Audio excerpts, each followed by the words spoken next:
All right, everyone's presentations are done. Nick, the manager, said as he tried to move the discussion forward. Excuse me, I haven't. I recently found out something. Nick interrupted me and began to speak. There's apparently someone in this department who didn't graduate high school and is just a part-timer. Meetings should be for employees only. Absolutely right. His lackey, Mike, of course, agreed with Nick. I'm leaving. After leaving the meeting room, I started to shut down my computer. I noticed that an email had arrived, not in my personal inbox, but in the company's shared email. Thinking, there's no point in speaking up, no one will listen, I went home quietly. The next day, I heard a commotion from Nick's desk. He was staring at his computer screen, his face pale. Nick! Is something wrong? Mike looked at the screen with him. And he turned even paler than Nick. Why is he so angry? Knowing the reason for Mike's distress, I thought to myself, serves them right. My name is Adam. My mother passed away when I was in the 9th grade, and I was raised by my father. Well, you could hardly call it being raised. After my mother passed, my father changed. He drowned his sorrows in alcohol, and though he still went to work, he squandered our living expenses on horse racing. Because of that, I had to start working part-time as soon as I entered high school. Every month, I went to the convenience store with bills in hand that couldn't be auto-deducted from my father's account. Even though I endured it because I didn't want to be alone, I reached my limit in my second year of high school and dropped out. I found a live-in job at a distant inn. Thank you for everything. The day I left home, my father, still staring at the TV, spoke. Take care. That was our last conversation. Back then, 18 wasn't the age of majority, so I needed my father's permission to work, and I couldn't hide my place of employment. Yet, my father never visited me even once. I kept working just to survive, and before I knew it, I was 42. Years of hard work paid off, and I was transferred to the headquarters. I was thrilled to be recognized by the company, as I thought I'd be working in the field until retirement due to my lack of formal education. Listen up. Our work can change the future of our employees. Don't drag us down. On my first day after the transfer, Nick, dressed in an expensive suit, spoke sternly. There was a reason for this. Our inn was located in a prominent tourist destination, known so well that everyone in the state could sing its commercial jingle. At its peak, we had 5 locations within the state. But that was long ago. Due to financial difficulties and aging facilities, only the place where I had worked for many years and the original establishment remained. I was prepared to lose my job anytime, but now there was a glimmer of hope. With the rise of social media, the tourist area where the inn was located started gaining attention again. Depending on how hard the sales department, where I was transferred, worked, we could either thrive or be forced to give up this prime location to the new hotel chains continuously popping up. For Nick, who had switched careers from another industry to strengthen our sales, this was a battle he couldn't afford to lose. I understood why he had to be strict. I will do my best. Nick sneered at my enthusiastic declaration. Did you not hear what I said? I'm sorry. I thought I was listening carefully. Out of habit from years of customer service, I apologized reflexively, though I had no idea what had offended him. Someone was watching me with a smirk.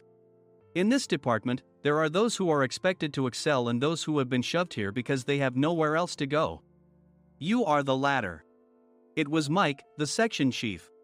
He's 7 years younger, at 35. But he was called to headquarters much earlier than I was and had been moving around within the headquarters ever since. I'm not jealous, but I can't accept that he's my boss. Graduating from a prestigious university, he has an unusually high pride and caused many problems as a newbie, making things very difficult for me when I was the front desk leader. When I found out Mike was transferred to the sales department a month before me, I was disheartened. Mike is right. With just a middle school diploma, there's not much you can do. Don't even think about achieving results. As if I didn't exist, Nick remarked, I'm thirsty. Mike eagerly ran to the coffee maker. It seems Mike is Nick's lackey. I regretted being happy about my transfer to headquarters, wishing I had stayed on site forever. Send a direct mail to every company on this list by the end of the day. Nick only assigned me tasks that even a new graduate could handle. What? There are over 1,000 companies. You want me to send to all of them by today? Yes, if you and your fellow misfits split the work, even those with nowhere else to go should finish by today. I glanced at the employees typing away expressionlessly. They were worn out from customer service, only thinking about leaving on time, or were women reassigned after having children. With zero motivation for work. Even Sam, a new graduate from the same university as Mike, who was supposed to be among the expected achievers, had no enthusiasm for the job. Having joined the company wanting to do customer service.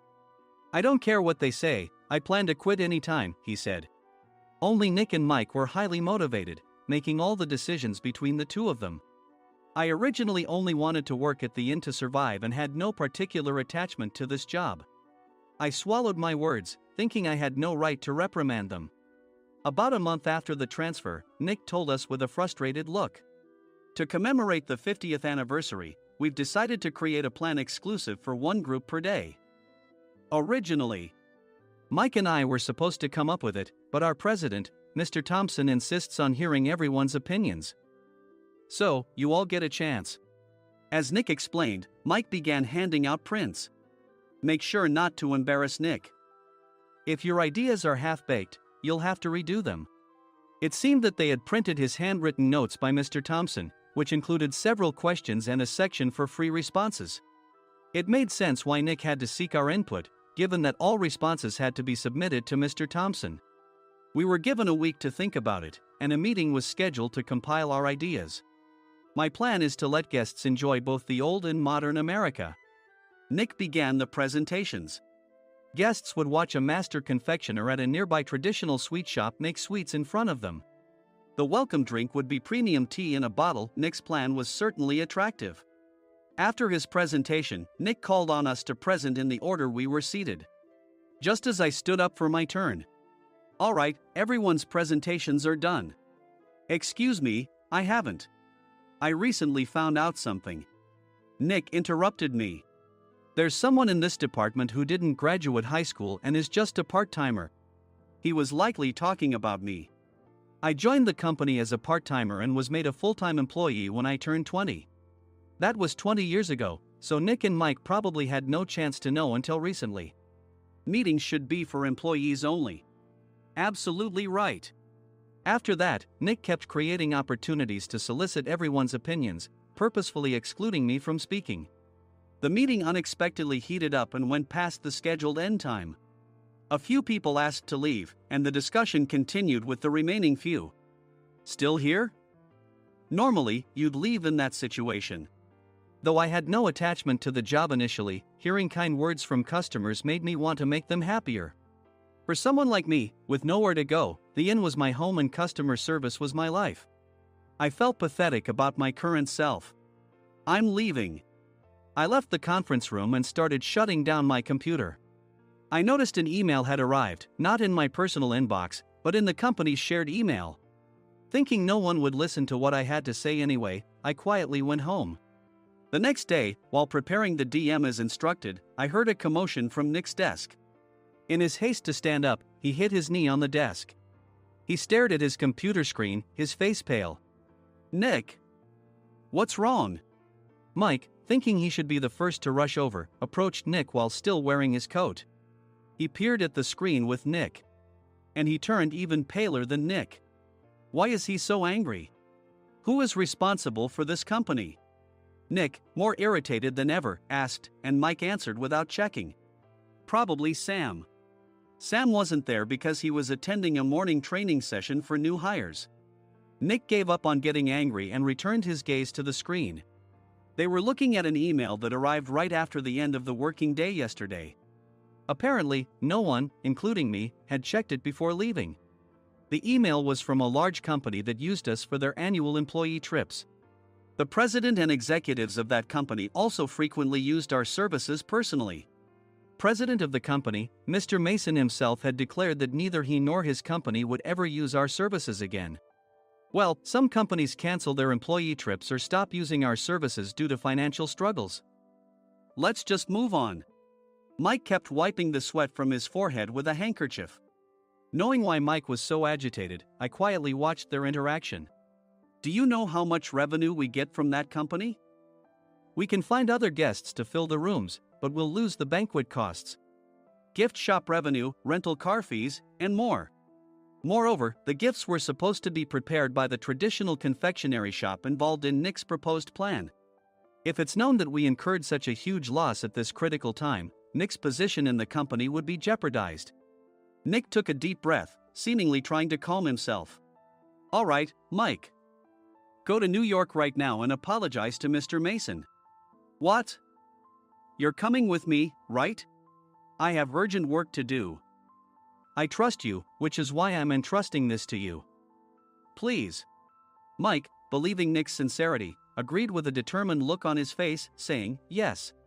That's Nick for you. Even if Mike went to apologize, Nick would shift all the blame onto him if the client didn't change their mind. Well, it was Mike's fault to begin with, so it served him right. About 3 hours later, Sam answered a call from somewhere and repeatedly apologized, saying, I'm very sorry. Everyone watched to see what was happening. After ending the call, he informed Nick with a weary tone. When Mike arrived at the client's company, he only made things worse, further infuriating Mr. Mason. He was demanding, get his boss here immediately. It was no wonder Sam was exhausted, dealing with such a call right after returning from training. What is that idiot doing? All right, Adam, you're coming with me. If sacrificing Mike didn't work, then I must be next. Normally, I'd want to refuse at all costs, but I saw an opportunity in this situation. If I can be of assistance, I'd be happy to join you. I obediently followed Nick, and we flew to New York. When we introduced ourselves at the reception, it became clear how serious the situation was. As the receptionist personally escorted us to the president's office. Angry voices leaked through the door, making both Nick and me uneasy. Excuse me. I'm Nick, the supervisor. I understand my subordinate has caused you trouble, and I deeply apologize. Nick, with his experience in the corporate world, knew enough to offer an apology before excuses. However, his customer service skills left much to be desired. I sighed as I saw Mike trembling like a small dog in the corner of the room. What kind of training are you giving your subordinates? Mr. Mason glared at Nick with a red face. The intensity of his gaze made even Nick take a step back. Regrettably, I joined this company only 2 years ago and was unaware of Mike's issues. I should have identified his shortcomings sooner. Indeed. I should have realized sooner. No sensible person would come to apologize and then give a lengthy presentation on the drawbacks of not using their in. Nick froze, his mouth slightly open. Suspecting the worst, I picked up the documents that had fallen to the floor. It seemed Mike hastily prepared these documents on the plane, listing the disadvantages. Disadvantage 1: if you change the venue for the company trip, employees might suspect it's for cost-cutting reasons, leading to a negative impression. Reading it aloud half-jokingly, Nick snatched the papers from my hand and checked the contents with a furious expression. Among the stack of documents was a receipt from a nearby convenience store's copy machine. I felt a pang of dread, hoping he hadn't shown the receipt as well. What do you think he said when I asked what kind of nerve he had to do this? I'm very sorry. Faced with the dire situation, Nick must have thought there was nothing left to do but apologize. In a voice smaller than I'd ever heard from him, he uttered words of apology. He said, I'm a Harvard graduate. I don't believe I said anything wrong. Mike, what have you done? Forgetting his plan to pin the blame on Mike, Nick yelled loudly, even in front of Mr. Mason. I didn't do anything wrong. You're still saying that? Look at him. Mike pointed at me with a shaking hand. I was assigned to headquarters in my 20s and now I'm a section chief. This guy only made it to headquarters at 42. Everything I've done proves I was right. So why are we losing the contract? Having said his piece, Mike collapsed to the floor. Of course. You were sent there because you had nowhere else to go. Mike never expected to hear such words from someone he looked down upon. He lunged at me, and Nick hurriedly stepped in to stop him. Mr. Thompson told me Mike is a quick thinker, and to take good care of him. There's no way he was pushed aside. Don't make things worse here. He didn't say quick thinker, he said only quick-witted, didn't he? I I don't remember that part. I recalled the many troubles Mike caused when he was a newbie. When Mike was on the front line, his pride was so high that he never apologized to customers. Customer service, especially in our job, doesn't work alone. It brings both good and bad situations. If the front staff or housekeepers made mistakes, or the cleaning company didn't properly clean a room, one had to apologize to the customers regardless of personal fault. Mike, in such situations, would never apologize, insisting he wasn't at fault. This often angered customers, and as the front desk leader, I frequently had to apologize on his behalf. He caused complaints and disrupted operations, which is why he was quickly moved to headquarters. In departments where he didn't interact directly with customers, his quick thinking was beneficial and things went well. But it seemed his flaws were starting to show. Corporate reservations are supposed to be entered into the system by the sales representative. But a quick check yesterday revealed that more than 10 items were missing from the client's reservation. The handover document clearly stated what needed to be prepared. Why didn't you enter it into the system? Why do we have to give them special treatment? Filling rooms near the banquet hall, setting up all the food in advance. Specifying the brand of wine, they're too demanding. No wonder he always angered customers, I thought, feeling a headache coming on. Grouping them in rooms near the banquet hall is for our benefit too. It makes it easier for the staff to set up beds and serve breakfast since everyone's schedule is synchronized. As for the other requests, Mr. Mason suggested them to lighten our load. I didn't know that. Nick finally seemed to realize that Mike was the one who had angered the client. What did you say to them? I just told them we wouldn't give them special treatment anymore. We shouldn't waste effort on things that don't bring in money. I was utterly exasperated at his lack of understanding of customer service.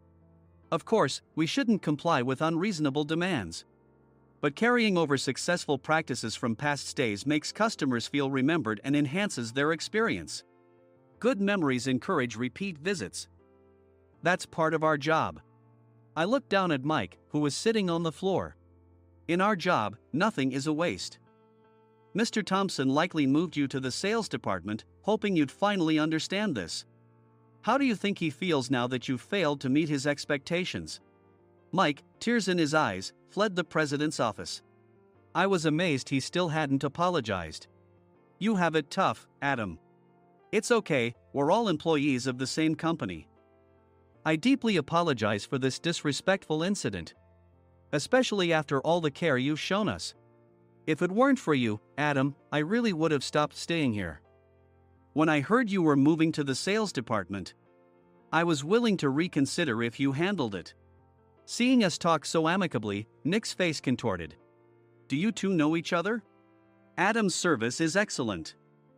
I always requested him specifically. Normally, we don't accept specific staff requests, but we made an exception for Mr. Mason, adjusting my shifts accordingly. He had personally stayed at our hotel just before my transfer, and during casual conversation, I mentioned, I'm moving to the sales department soon. If I hadn't told him then, things could have been much worse. Please continue to take care of us. I look forward to it. On the return flight, Nick awkwardly offered me a can of beer. It's still working hours.